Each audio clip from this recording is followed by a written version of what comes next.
আমাদের নবীজি যাহা বলিয়াছেন বা নিজে করিয়াছেন অথবা সাহাবায়ে কেরামদের করিতে দেখিয়া নিষেধ করেন নাই, তাহাই হাদিস। 1 নম্বর হাদিস শরীফ, আখলিস দীনাকা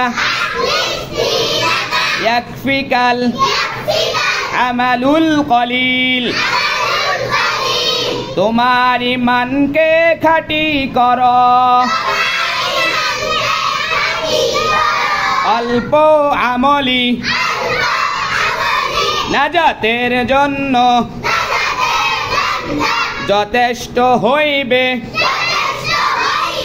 2 নম্বর হাদিস শরীফ, খায়রুকুম মান তাআল্লামাল কুরআনা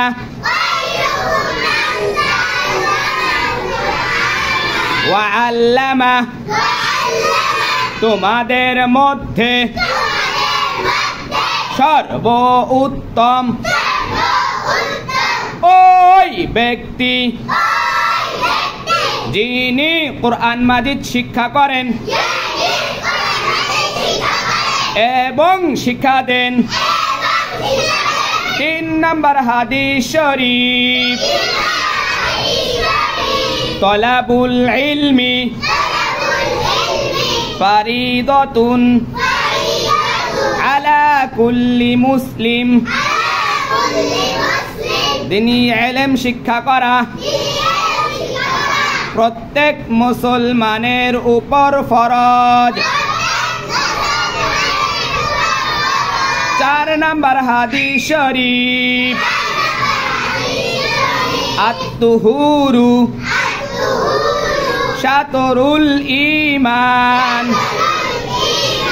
পবিত্রতা ঈমানের অঙ্গ। 5 নম্বর হাদিস শরীফ, মিফতাহুল জান্নাতিস সালাহ। নামাজ বেহেশতের চাবি। 6 নম্বর হাদিস শরীফ, আউয়ালু মা ইউহাসাবু বিহিল আবদু ইয়াউমাল কিয়ামাতিস সালাহ। কিয়ামতের দিন সর্বপ্রথম নামাজেরই হিসাব হইবে। 7 নম্বর হাদিস শরীফ, ফাদলুল আলিমি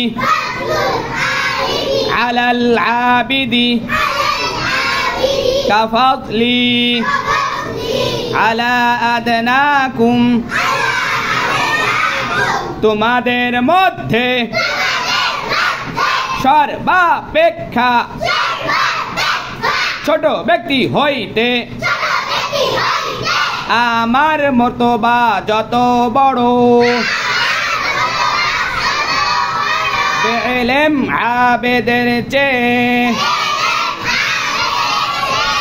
একজন খাঁটি আলেমের মর্তবা তত বড়।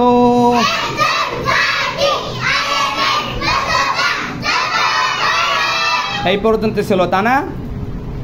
এই পর্যন্ত ছিল না?